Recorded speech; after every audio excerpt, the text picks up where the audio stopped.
Every single time you are about to level up in life, something will occur, be it physical or mental, that will try to knock you off your path, which I like to call the coordination period.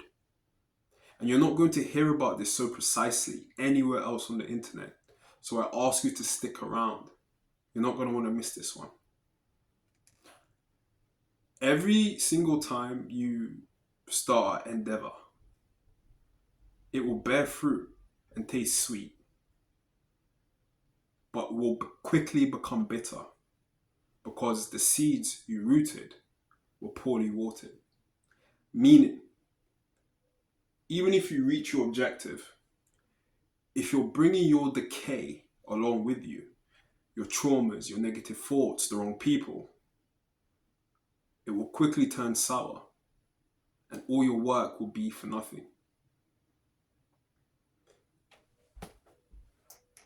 It's usually of these four: M for mind, NC for negative collective, F for force, and L for love.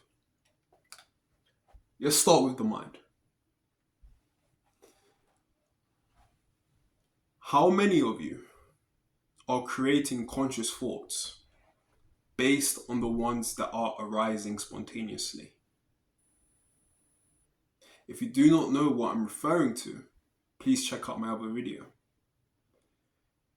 Meaning, your intrusive thought, aka your data that's running through your mind, is predominantly negative.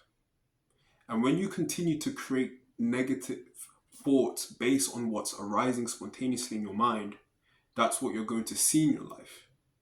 So no matter what you are doing, no matter what you are seeking to achieve, no matter what you have going for you, ultimately it will run into a stumbling block or a stampede of negativity will just come and knock you off your path. Why? Because you are not taking control of your mind. You must learn to ignore these thoughts. They are unwanted guests, and all you have to do is ignore them and they will leave. And focus on the ones you are consciously creating. These thoughts are not yours because you're not consciously choosing them. Anything that's arising, all you have to do is see it as data that has been stored across time. You don't need to take ownership of these. That's the number one killer, in my opinion, of anyone's dreams. And once you learn to just watch these thoughts and allow the emotions that are rising with them to just exist, and you aren't fueling them or you're not creating conscious thoughts based on what's arising, you become unstoppable. And I can't put it any simpler than that. All you have to do is allow these thoughts to arise. Do not create any conscious thoughts based on them. Do not try to create separation and fight against them. Why are you going to talk to yourself now? Why are you trying to battle against yourself? It's ridiculous. Stop doing that. There's only one you. There's no higher or lower. There's just you.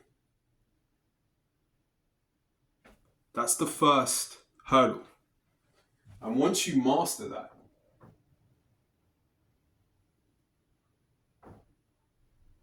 there's no need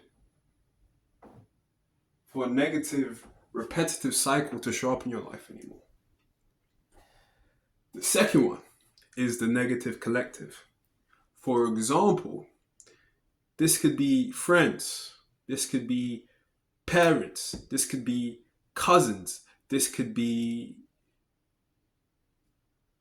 social media, news.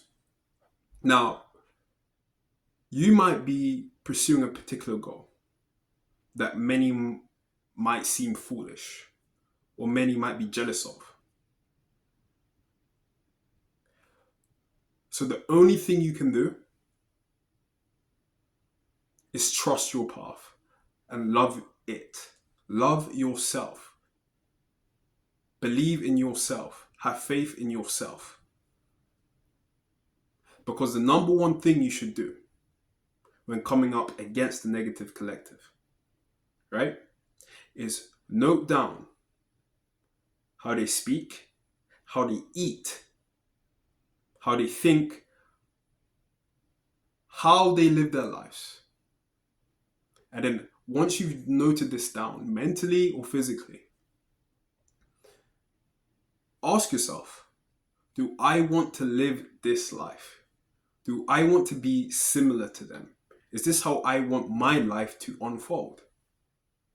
And if the answer is no, begin to write down how you are similar to this person and begin to eradicate quickly the similarities between you and this other person. And watch how their thoughts, their opinions just bounce off you. Because you begin to realize they are programmed by the negative, the matrix, whatever you want to call it. They are trapped in their own cycles. Their own negative collective is taking care of them. So when I tell you that it doesn't matter what they say, what they speak, because 99% of what they say is just regurgitated information, the data they have stored that they're not aware of.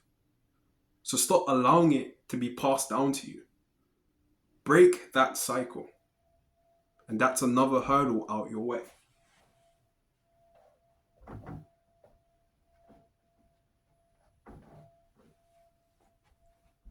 The third one is force. Now, this one is very peculiar because are you trying to reach objective because you love doing it, because you trust it, because you see your future in it? Or are you chasing it because you feel like someone else is doing it and you want to do it too? Is it truly coming from your heart? Is it truly coming from a place of love? Because the number two killer is resistance. When you have such resistance against failing at your objective, it's twice as likely to occur. When you're focusing on the work to achieve whatever you want to achieve, and you're just doing it effortlessly, you're not thinking about what's to come, you're not thinking about, oh my God, when is this going to happen for me? Is this even going to work? That's when it comes. When you're just immersed in the project, in the idea of the objective coming towards you, that's when it comes. But the resistance is what's stopping you. Stop forcing it. Stop trying to make it happen if it appears like failure is likely. And that's not me telling you to give up. Meaning, if you are willing to accept the failure scenario, the resistance is gone. And now you're more than likely, in fact, twice as likely to achieve your goal. But it depends on where it's coming from. Are you doing this because your parents told you?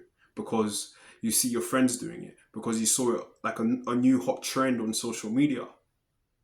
Or is this something you truly love? You don't care what happens, you're doing it because you love it. It's coming from a place of passion. You know, no matter what happens, you're going to be happy anyway because you're proud of yourself. You love yourself. Stop forcing it. Trust your path. See it as a blessing. And anything that occurs, which you would deem negative, is a blessing in disguise and truly leading you towards your real objective, which could be what you've set out on, or what could be something completely new. But it all starts with why are you doing this in the first place? And once you've realized why, you've cleared another barrier, another hurdle. And the last one, and probably the most important, is love. This one's really tied to the negative collective. Do you love yourself? Do you love your life? Because if you are coming from a place of lack, when you are trying to set out on an objective, you're trying to set out on your path, you're trying to achieve something great, if you're coming from a place of lack, I promise you, the fruit you bear will be sweet temporarily. Are you at peace with your life?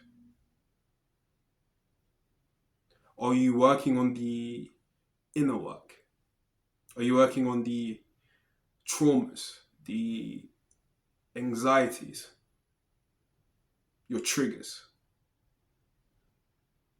Because if you bring, that is just as bad as bringing a toxic friend to your accomplishments. Because all they really want to do is see your demise. All they really want to do is see your demise, which is just the same as your traumas, your triggers, your anxieties. They're just holding you back. And if you haven't let go, you're going to see them replay themselves over and over and over and over and over and over again. Self-inquiry. Ask yourself, why does these thoughts, why do these traumas, why do these anxieties hurt me so much? And once you are able to relinquish them, banish them, destroy them, nothing's stopping you. Because even if that thought arises, or even if you smell that scent or see that person or hear that name and you're not moved or shaken by it, you've become empty. You've become a vessel where the positive abundance can now flow to you. And then you've cleared the last hurdle, the last barrier. And all there is a straight line towards your objective. That's it. It's that simple. If you remember these 4 hurdles and you overcome them, the coordination period, you are the mighty. You are God. You are unstoppable. I promise you that. Take care, guys. I love you all.